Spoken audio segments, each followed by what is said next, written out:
Hello friends, मैं हूं गौरव और इमेजिन करो आप एक पार्क में एक बेंच पर मस्त में बैठे हुए हो और तभी आपके बगल में बैठा हुआ एक अंधा इंसान आपसे पूछता है कि भाई मौसम बहुत सुहाना लग रहा है, मौसम को मेरे लिए जरा डिस्क्राइब कर सकते हो क्या कि मौसम बाहर क्या चल रहा है। अब इस पर आप कहते हो कि ठीक है मैं कोशिश करता हूं। शाम हो गई है, आसमान ऑरेंज सा है जिसमें बादल किसी रुई के तरह दिखाई दे रहे हैं। इतने पर वो आदमी आपको झट से रोकता है और वो पूछता है आपसे कि ऑरेंज का मतलब क्या होता है। और तभी आपको ये क्लिक होता है कि भाई ये तो बर्थ से ही ब्लाइंड है, तो इसे तो शायद ऑरेंज का मतलब ही नहीं मालूम होगा। फिर भी आप एक्सप्लेन करने की कोशिश करते हो कि ऑरेंज एक वार्म कलर है, जैसे आग वार्म होती है, सॉर्ट ऑफ उसी तरीके का कलर है। इससे वो आपसे अगेन एक क्वेश्चन पूछता है, लेकिन ऑरेंज तो मेरे हिसाब से फल का नाम है, राइट? और वो तो गर्म नहीं होता, तो आप किस ऑरेंज की बात कर रहे हो? अब आई नो हमारी ऑडियंस उसे एटम और फ्रीक्वेंसी का इस्तेमाल करके डिटेल में एक्सप्लेन कर सकती है, बट उसे ऐसे समझाना और भी मुश्किल हो जाएगा क्योंकि उसने एटम या फ्रीक्वेंसी को कभी महसूस ही नहीं किया है। और इसीलिए आप फाइनली थक हार के पूछते हो कि आपके दिमाग में क्या इमेज बन रही है, और वो बंदा रिप्लाई करते हुए कहता है nothing.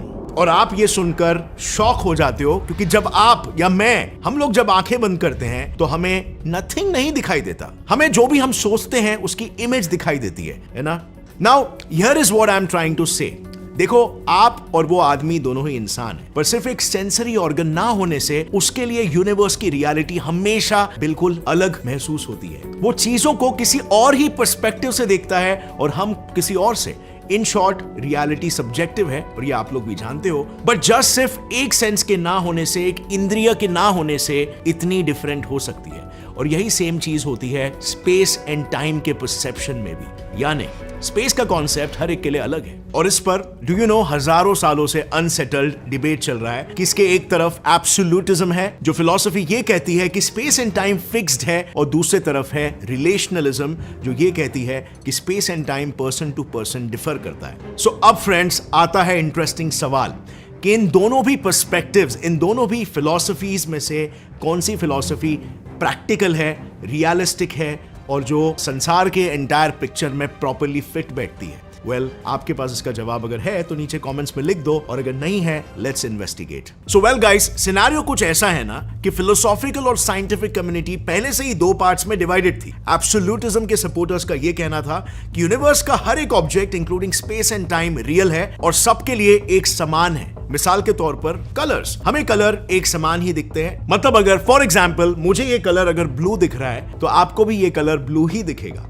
But you know what, ऐसा नहीं है। दुनिया के 100,000 में से हर एक इंसान को ये कलर येलो दिखेगा, और इनफैक्ट हर 12 में से एक इंसान को कलर ब्लाइंडनेस की वजह से कोई ना कोई कलर आपके कंपैरिजन में दूसरा ही दिखेगा। मतलब उन्हें रियलिटी आपकी रियलिटी से अलग दिखाई दे रही है, जो बाय द वे रिलेशनलिज्म पर्सपेक्टिव से एकदम फिट बैठता है। अब कलर्स जो लाइट से पैदा होते हैं वो भी एक स्पेशियल एंटिटी है, और इसीलिए रिलेशनलिज्म का कहना यह है कि सबसे अल्टीमेट स्पेस एंड टाइम भी सबके लिए अलग अलग ही है, क्योंकि वो भी हर एक इंडिविजुअल इंडिपेंडेंट यूनिक ऑब्जर्वर के लिए यूनिक है, क्योंकि वो उनके यूनिक पर्सपेक्टिव्स पर डिपेंड करता है। अब 16th सेंचुरी के philosopher slash mathematician Rene Descartes absolutism के बिल्कुल सपोर्टर थे, क्योंकि वो ये माना करते थे कि मैथ के जरिए रियलिटी को समझा जा सकता है। उन्होंने यूनिवर्स को एक 3D ग्राफ कंसीडर किया और उस पर नेचर में दिखने वाले अलग अलग ऑब्जेक्ट्स को इस 3D ग्राफ पर प्लॉट किया। अब क्योंकि ये सारी चीजें बिना यूनिवर्स के रूल्स को डिसरप्ट किए ग्राफ पर प्लॉट हो रही थी, इससे रेने डेकार्ट ने ये कंक्लूड किया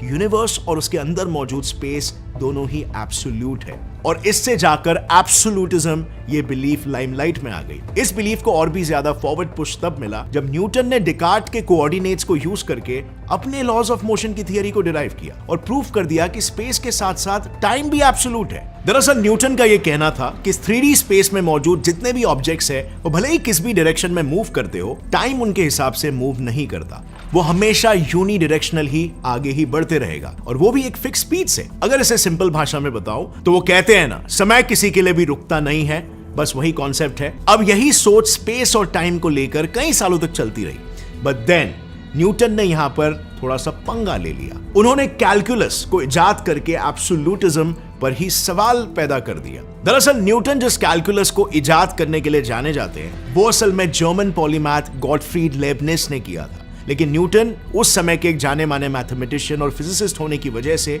काफी ज्यादा उस चीज का क्रेडिट न्यूटन को चला गया। सो न्यूटन को काउंटर करने के लिए लेबनीज ने एब्सोल्यूटिज्म के ऑपोजिट कॉन्सेप्ट रिलेशनलिज्म को सपोर्ट किया और ऐसी थियरी रखी जिससे इंस्पायर होकर आइंस्टाइन तक अपने आप को लेबनीजियन मानने लग गए। सो लेबनिज ने एग्जैक्टली क्या कहा था? सो देखो, लेबनीज मानते थे कि स्पेस पार्टिकल्स की प्रॉपर्टी है और स्पेस मोनाड्स नाम के पार्टिकल्स पर डिपेंडेंट है। इजी अंडरस्टैंडिंग के लिए मान लो ये कुछ पार्टिकल्स है। न्यूटन का कहना था कि ये पार्टिकल्स स्पेस में पड़े हैं और इनका पोजीशन स्पेस में एक ओरिजिन और रेफरेंस एक्सिस बनाकर बताया जा सकता है। लेकिन वहीं पर लेबनीज का पर्सपेक्टिव ये था कि इन पार्टिकल्स के पास कुछ प्रॉपर्टीज है, लाइक पॉजिटिव और नेगेटिव चार्जेस, जिससे वो एक दूसरे को अट्रैक्ट या रिपेल करके एक दूसरे की पोजीशन डिसाइड कर रहे हैं। अब अगर इसे देखें तो ऐसा लगेगा कि ये पार्टिकल्स स्पेस में ही एग्जिस्ट कर रहे हैं, लेकिन एक्चुअल में ये पार्टिकल्स एक दूसरे के साथ इंटरैक्ट कर रहे हैं और इसीलिए स्पेस एग्जिस्ट कर रहा है। लेकिन इस आइडिया को भी किसी ने सपोर्ट नहीं किया, क्योंकि 19th सेंचुरी में इलेक्ट्रोमैग्नेटिक वेव्स डिस्कवर हुए जो कि इलेक्ट्रिक और मैग्नेटिक फील्ड का कॉम्बिनेशन है। अब क्योंकि ये फील्ड्स ऑब्वियसली किसी चीज, किसी मीडियम के थ्रू ट्रैवल करेगी लाइक स्पेस, सो कुछ वक्त के लिए रिलेशनलिज्म का ये कॉन्सेप्ट फिर से बैकफुट पर चला गया। एंड अगेन न्यूटन की थियरी पर लॉन्ग बिलीव करने वाले लोग कि स्पेस एग्जिस्ट करता है, वापस से इस कॉन्सेप्ट पे बिलीव करने लग गए without the need of any particle. पर अगले ही सेंचुरी के शुरुआत में आइंस्टाइन ने फिर से यहां पर पासा पलट दिया। 20th सेंचुरी के आते ही एल्बर्ट आइंस्टाइन ने यह प्रूव किया कि स्पेस टाइम एक सिंगल एंटिटी है जो एक दूसरे के बिना एग्जिस्ट ही नहीं कर सकती। अब जैसे कि हम ये जानते हैं, अगर हम स्पेस में मूव करेंगे तो टाइम स्लो होगा और साथ ही स्पेस भी वॉर्प होगा, और यही थी एल्बर्ट आइंस्टाइन की theory of relativity. In short, Einstein ने यह प्रूव कर दिया कि स्पेस टाइम एक दूसरे के लिए रिलेटिव है और अलग अलग लोगों के लिए अलग है। अब इससे अगेन रिलेशनलिज्म की पकड़ वापस से बनने लग गई और न्यूटन के एब्सोल्यूट स्पेस टाइम का फंडा टूटते हुए दिखने लग गया। लेकिन आइंस्टाइन ने अपनी थियरी ऑफ रिलेटिविटी में एक और एक कॉन्सेप्ट को यूज किया था, जो था ग्रेविटेशनल फील्ड का कॉन्सेप्ट। और जैसे कि हमने पहले भी जाना कि फील्ड के एग्जिस्ट करने के लिए एक मीडियम यानी कि स्पेस का एग्जिस्ट करना जरूरी था, और इसीलिए आइंस्टाइन की रिलेटिविटी ने एब्सोल्यूटिज्म और रिलेशनलिज्म के एकदम बीच में लैंड किया। यानी अभी भी सवाल यह था कि स्पेस और टाइम रियल है या अनरियल। अब आई नो आप ये सोचोगे कि जब space time expert final verdict नहीं दे पा रहा तो कौन सी फिलॉसफी करेक्ट है, ये कैसे पता चलेगा? वेल, यहां पर एंट्री होती है द इमर्जेंस थियरी की। बेसिकली एक ऐसी थियरी है जो प्रूफ करती है कि पास्ट और फ्यूचर दोनों एक साथ एग्जिस्ट करता है, क्योंकि रिसेंटली लॉस एंजलिस के कुछ साइंटिस्टों ने जब इस थियरी को इस क्रिस्टल के माध्यम से समझा, तब उन्हें यह पता चला कि रियलिटी या स्पेस टाइम बस हमारे दिमाग की उपज है। And wait, let me explain. Basically crystals एक पैटर्न होते हैं जो कंटिन्यूअसली एक सेल के रिपीट होने से बनते हैं। अब यहां पर देखो, यह है क्रिस्टल लैटिस का मॉडल जो दिखने में सिमेट्रिक है, लेकिन इसके 2D शैडो पर अगर ध्यान दे तो वो एसिमेट्रिकल है। इसी एसिमेट्रिकल पैटर्न को क्वाजी क्रिस्टल कहते हैं, और इमर्जेंस थियरी का भी यही मानना है कि हमारा यूनिवर्स भी इस 8 डिमेंशनल क्रिस्टल का 3D प्रोजेक्शन है, जिसका बेसिक यूनिट सेल एक टेट्राहेड्रॉन है, और इस टेट्राहेड्रॉन के एक साइड का लेंथ प्लैंक लेंथ जितना है, जो कि हमारे स्टैंडर्ड मॉडल के पार्टिकल से भी 10⁻16 टाइम्स छोटा है। इस टेट्राहेड्रॉन के अलग अलग पैटर्न में अरेंज होने से फंडामेंटल पार्टिकल्स बने हैं और फिर पूरा यूनिवर्स। पर फ्रेंड्स, सवाल यह है कि इनके इस अलग अलग अरेंजमेंट की आखिर वजह क्या है? Well, you won't believe the answer is our consciousness. क्योंकि देखो, ये पूरा वर्ल्ड और इसे बनाने वाले ये टेट्राहेड्रॉन्स भी महज इंफॉर्मेशन है, और इंफॉर्मेशन का बेसिक डेफिनेशन है वो कोई भी चीज जिसका कुछ मीनिंग हो और वो हमें सिमुलेट कर सके। अब ऐसे में मीनिंग्स को अगर समझे तो वो नेचर का कोई भी सिंबल या पैटर्न हो सकता है, जिसे समझने के लिए हम एक सिंबल या पैटर्न को दूसरे से कंपेयर करते हैं। फॉर एग्जाम्पल, बताओ ये क्या है? वेल, व्हाई क्यों नहीं? क्योंकि आपके ब्रेन ने सबकॉन्शियसली कंपेयर किया कि यहाँ ये लाइन नहीं है। अब इसी तरह के कंपैरिजन के लिए चॉइस चाहिए जो सिर्फ कॉन्शियसनेस से ही आती है। कॉन्शियसनेस एक एक्टिव प्रोसेस है और एक पैसिव प्रोसेस नहीं। मतलब रियलिटी बस हमारे कॉन्शियसनेस से ही जन्म लेती है, और इमर्जेंस थियरी के साइंटिस्ट कोई हवा में ये बात नहीं कर रहे, क्योंकि इमर्जेंस थियरी सारे मेन स्ट्रीम फिजिक्स के सिद्धांतों को ध्यान में रखकर डेवलप की गई है, और ये साइंटिस्ट क्वांटम मैकेनिक्स के एक्सपेरिमेंट्स के बेसिस पर बोल रहे हैं, जिसे 2022 में by the way Nobel prize भी मिला था।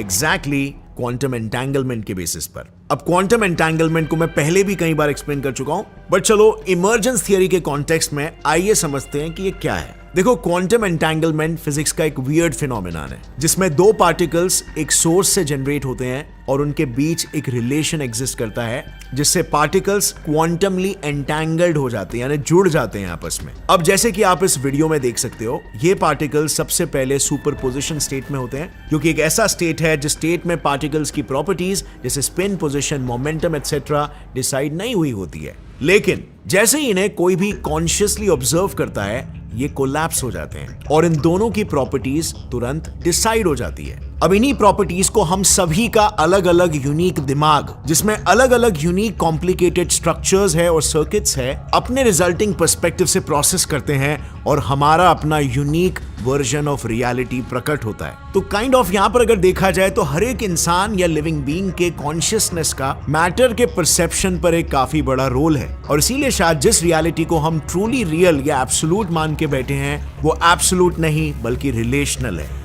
अब फ्रेंड्स, इस विषय को और डिटेल में स्टडी करने के लिए हमें एक ऐसी थियरी बनानी होगी जो आइंस्टाइन के रिलेटिविटी और क्वांटम मैकेनिक्स दोनों ही फ्रेमवर्क्स को जोड़ सके और हमें और क्लैरिटी दे सके। और शायद इमर्जेंस थियरी एक बहुत ही प्रॉमिसिंग कंपीटिंग थियरी है। इसके अलावा एक और एक थियरी है कॉल्ड द सिमुलेशन थियरी, जो सिर्फ और सिर्फ जो भी अपने रिलेटिविस्टिक और क्वांटम मैकेनिक्स के स्टैंड पॉइंट्स के बेसिस पर दावा कर रही है कि स्पेस और टाइम रियल नहीं है बल्कि रिलेशनल है, वो भी काफी इंटरेस्टिंग फाइंडिंग्स देती है। क्योंकि फ्रेंड्स, साइंटिस्टों ने अब हीलियम एटम को तक पूरी तरीके से सिमुलेट भी कर लिया है। मतलब आने वाले दिनों में मे बी वो मॉलिक्यूल, ऑब्जेक्ट और इनफैक्ट ब्रेन को भी सिमुलेट कर सकते हैं और प्रूव कर सकते हैं कि शायद वाकई में हम एक सिम्युलेटेड वर्ल्ड का ही हिस्सा है।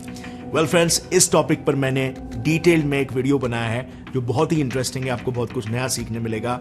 यहां पर क्लिक करके आप उसे चेकआउट कर सकते हो। और अगर इस वीडियो को देखकर आपको कुछ भी नया सीखने मिला, एक लाइक जरूर ठोकना। Gates and fly science channel को सब्सक्राइब कर लो और बेल नोटिफिकेशन दबाओ ताकि आगे आने वाली ऐसी इंटरेस्टिंग और साइंटिफिक वीडियोस आप कभी भी मिस ना करो। See you next time. As always, stay curious, keep learning and keep growing. जय हिंद।